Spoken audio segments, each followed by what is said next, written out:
तो today we are going to discuss the topic diazonium chloride. Diazonium chloride amines का एक बहुत छोटा सा टॉपिक है और इम्पोर्टेंट है। ऐसा हो नहीं सकता कि अमाइंस चैप्टर बोर्ड में आए और यहाँ से क्वेश्चन ना आए। 1 नंबर का है, 2 नंबर का है, वो आपकी किस्मत है। डायएजोनियम क्लोराइड, जहाँ ये ग्रुप होगा उसको बोलते हैं डायएजोनियम क्लोराइड। अगर ये ग्रुप बेंजीन से जुड़ जाए तो बेंजीन डायएजोनियम क्लोराइड, अगर ये ग्रुप किसी एल्काइल से जुड़ जाए तो उसके नाम के अकॉर्डिंग उसका डायएजोनियम क्लोराइड हो जाएगा। अब डायएजोनियम क्लोराइड की अगर मैं बात बताऊं तो diazonium chloride is more stable than alkyl diazonium chloride.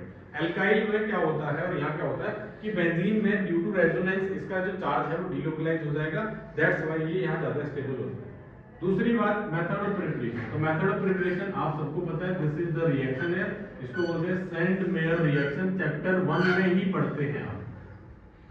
Benzene diazonium chloride, these are the side products. Now physics Sandmeyer ये कंप्लीट नहीं है, सेंट मेयर ये इसके बाद बनती है, ठीक है। तो यहां तक इसको सेंट मेयर नहीं कह सकते, लेकिन ये सेंट मेयर से आई है।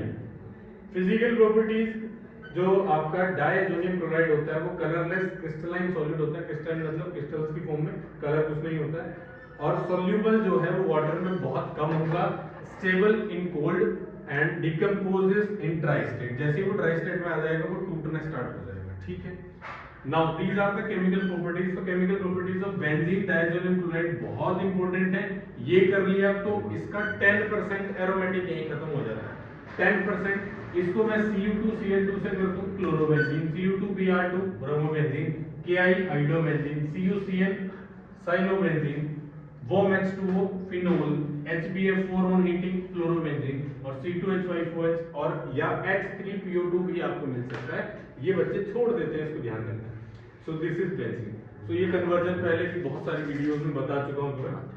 Now the important one is है दैट कि अगर हमारे पास बेंजीन डायएजोनियम क्लोराइड है उसको हम HBF4 से रिएक्ट कराते हैं। आप कमेंट में लिख के बताएंगे HBF4 का नाम क्या है। उससे जो बनेगा दिस इज द आपका इंटरमीडिएट। अब इसको अगर मैं यहाँ हीट कर दूं तो फ्लोरोबेंजीन मिलेगा, लेकिन अगर उसको NaNO2 से रिएक्ट करके हीट करें तब नाइट्रोबेंजीन मिलेगा और आगे का आपको पता ही है। चलिए नेक्स्ट रिएक्शन जो है वो होती है कपलिंग रिएक्शन, जिसमें जो आपका एजो ग्रुप है, एजो ग्रुप वहीं के वहीं रहता है। तो इसकी रिएक्शन हमने पहले की फिनोल के साथ। तो जब फिनोल के साथ करते हैं ये H और Cl आपस में मिलकर के रिप्लेस नहीं होते हैं। तो एक मैकेनिज्म यहाँ होता है, लेकिन वो हम फॉलो नहीं कर रहे हैं यहाँ पे। बस आप ये समझ लें कि ये और ये दोनों आपस में कंबाइन हो जाएंगे और यहाँ एक पैरा हाइड्रोक्सी एजो बेंजीन एक कंपाउंड बनता है जो कि कलर्ड होता है, येलो सॉरी ऑरेंज कलर का होता है और ये एक ऑरेंज डाई होती है, ठीक है। सेकंड इज कि when your benzene diazonium chloride is reacting with the aniline, ये आपका क्या है एनिलीन। तो एनिलीन के साथ जब रिएक्ट कर रहा है then you are getting a product para amino azo benzene and which is a yellow dye. तो ये दो कपलिंग रिएक्शन के एग्जांपल्स हैं जो कि आपको मैंने पहले अलग मेन रिएक्शन वीडियोस में भी पढ़ा रखे हैं। So this was all about the diazonium chloride. Diazonium chloride में इस वीडियो से बाहर कुछ नहीं आएगा।